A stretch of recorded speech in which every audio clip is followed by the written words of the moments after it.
So congratulations on the premiere last night, guys. Thank you. I'm glad I didn't have popcorn, because if I had popcorn, it would have gone everywhere.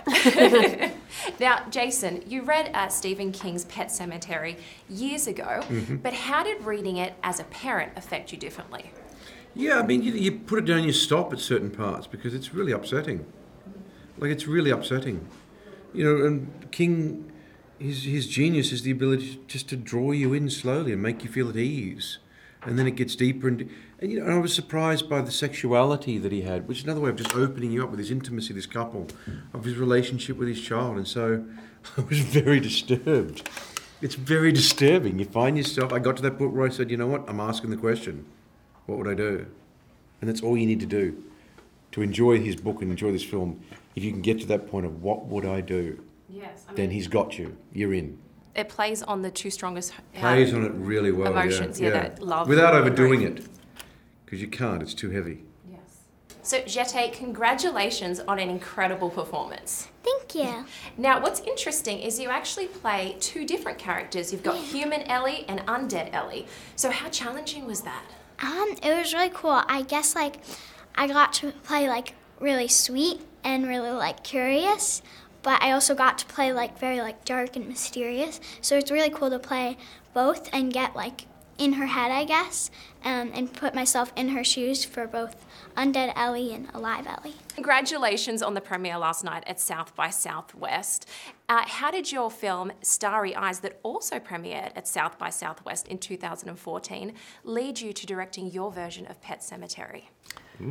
Oh, well, I like that question. yeah. I mean, well, Starry Eyes played here at South by Southwest. I mean, we started as a Kickstarter when we did Starry Eyes. So it was just, we were just some guys that like made lots of DIY stuff trying to make our next film. And when we played at South by, I mean, it's just such great audiences here. It had such a good screening, and it kind of became the little film that could, and it started getting us attention. It got us reps, you know, and then our reps started getting us in rooms where we were pitching on projects, and then we just started getting little jobs here and there. We got attached to some things to direct, and they ended up not happening. We knew Pet Sematary was out there in the world, and that they were trying to make it again, and we were trying to get on that. And I remember our reps going, "You'll never get that one. You'll never get that one. You know, like you're maybe if you did another movie in between or whatever, you'll get that."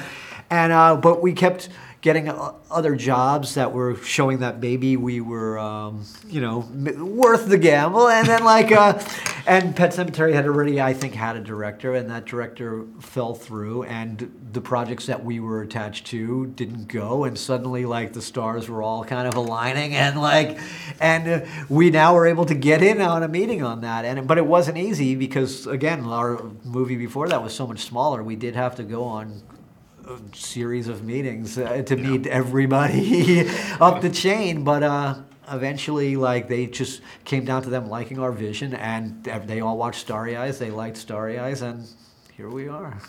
And Amy, what was it like playing Rachel, because she's got this underlying torment and feeling of guilt? How did you deal with that? I mean, I think I live with that anyways.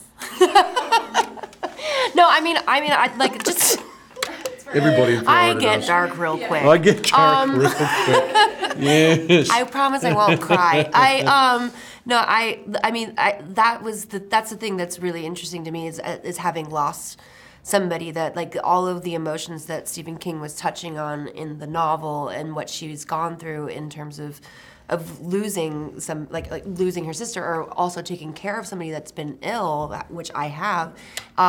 You have this incredible sense of guilt that if you had made one move different, that maybe you could have saved them.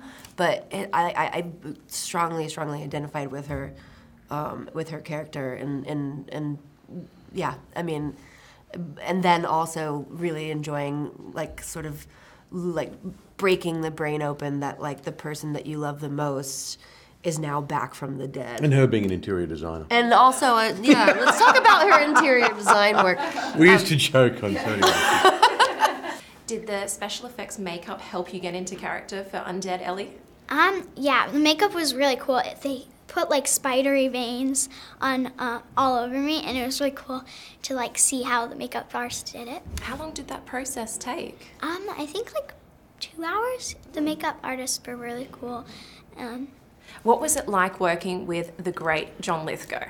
It was really cool. He's really warm and he's very good with kids, I think. And yeah, he told me he wrote children's books, and I thought that was really cool because I really like reading and stuff. Now, as directors of horror films, you're used to scaring people and playing with people's fears. So my question to you is, what scares you? Well, I was a big scaredy cat growing up. So for me, it was like everything from like Large Marge and Pee-wee's Big Adventure to the TV show for the Incredible Hulk, you know? But I think for me, it was always like anything having to do with the body, like Hellraiser or any sort of body horror type stuff. So it's ironic that we deal with that a lot in our movies.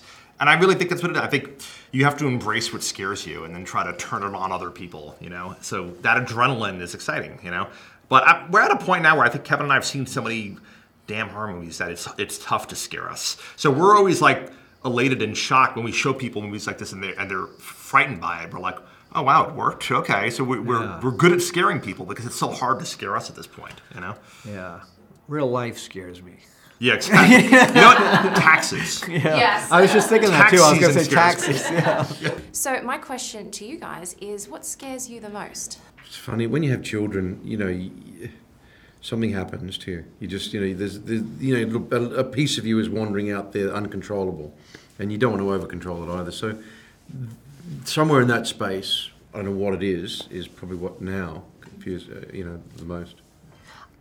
That's a good answer. But I think fear's a good thing, you know. Laird Hamilton was talking about how you need fear. Yeah. You actually need to have it. It makes you, your genes, your emotions, your endorphins, you actually need it to grow, to reach, to be, you know, to remind you.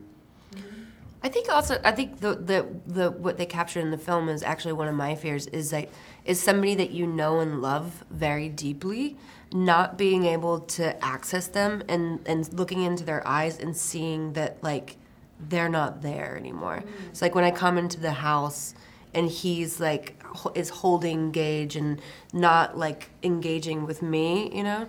I think that's terrifying to me, is to see somebody losing it that you love deeply, and you know, yeah. Terrifying. Well, yeah. So what scares you? Nothing I can think of right now, but, well, I mean, I have fears, but I can't think of them right now, I guess. Well, you're not a scaredy cat then, are you? I mean, I guess I am.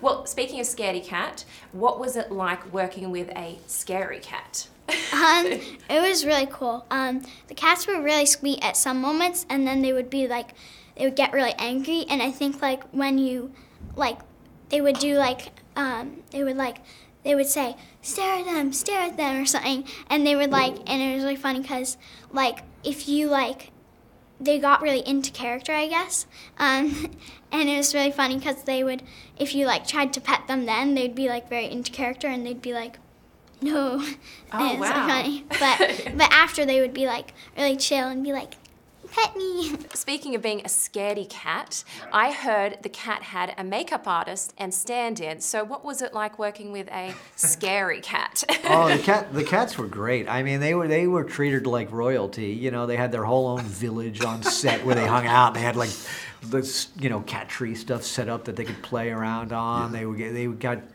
treats. You know, like. But they were great to work with. I mean, like, you always hear not to work with animals, and as far as animals go, you hear that dogs are the trainable ones and cats aren't trainable. But these cats, like, you wouldn't believe the things they did. They were amazing to work with. Oh. Well, finally, what was your favorite scene to film? There was a couple of scenes that were really fun. One of my favorite scenes was, like, this very active fight scene with Jason, where there was a lot of wrestling, and it was really funny because, like, in between them, we would, like, really get, like, pumped up by doing, like, burpees and push-ups and stuff. Well, thank you so much for talking to Hey You Guys. I hope the cat wasn't too much of a diva. Ladies and gentlemen, you're watching Hey You Guys! Hey You Guys, huh? Hey You Guys. Is that from the Goonies? It is indeed, yes. Nice. Hey